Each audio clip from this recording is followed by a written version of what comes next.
जियानिंग, जो कि एक मेडिकल स्टूडेंट है, वो अपनी बाइक से रात को घर जा रही थी। जियानिंग रास्ते में स्ट्रे कैट्स को खाना खिलाने के लिए रुकती है, मगर तभी उसे एक इंजर्ड मैन अपनी तरफ खींच लेता है और उसे घनी झाड़ियों में ले जाता है। जियानिंग चिल्ला पाती है, मगर उससे पहले ही वो इंजर्ड मैन अपने हाथों से जियानिंग का मुंह कवर कर देता है।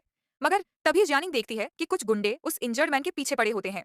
इसीलिए वो उस इंजर्ड इंसान की हेल्प करने के लिए कुछ नहीं बोलती। मगर उसे क्या पता था, जिस इंजर्ड इंसान की वो हेल्प कर रही है, वो इस शहर का बहुत बड़ा माफिया है जिसका नाम जिंग चैन है, और उससे इस शहर में हर कोई डरता है।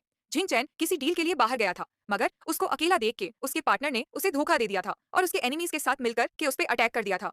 कुछ देर बाद हम देखते हैं कि वो गुंडे जिंग चैन को ढूंढने के लिए आगे चले जाते हैं। उन गुंडों के वहां से चले जाने के बाद भी जिंग चैन ने जिनिंग का मुंह अपने हाथों से कवर कर रखा था। इसलिए जिनिंग उसका हाथ अपने चेहरे से जबरदस्ती हटाती है। पर वह थोड़ी देर बाद देखती है कि जचैन को बहुत ज्यादा चोट लगी थी। इसलिए जनिंग अपने ड्रेस को फाड़ दिया करके उसके चोट पे बैंडेज कर देती है।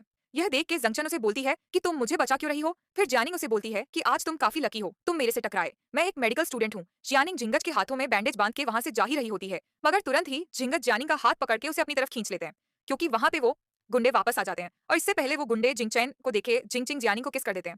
जियानिंग जिंगचैन की हालत देख के उसे कुछ नहीं बोलती जब तक कि वहां से गुंडे नहीं चले जाते। कुछ देर बाद वहां से वो गुंडे चले जाते हैं और जिंग चैन जियानिंग को अपने आप से दूर करने की कोशिश करती है, पर जियानिंग तो जिंग चैन को छोड़ ही नहीं रहा था। बहुत कोशिश करने के बाद जिंग चैन फाइनली जियानिंग को अपने आप से दूर कर देती है।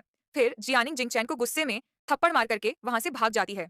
जियानिंग जिंग चैन को वहां से जाते हुए देख रहा होता है, मगर उसके चेहरे पे एक अलग सी मुस्कान आ जाती है और वो जियानिंग को देख के सोच रहा होता है कि अब से यह मेरी वुमन है।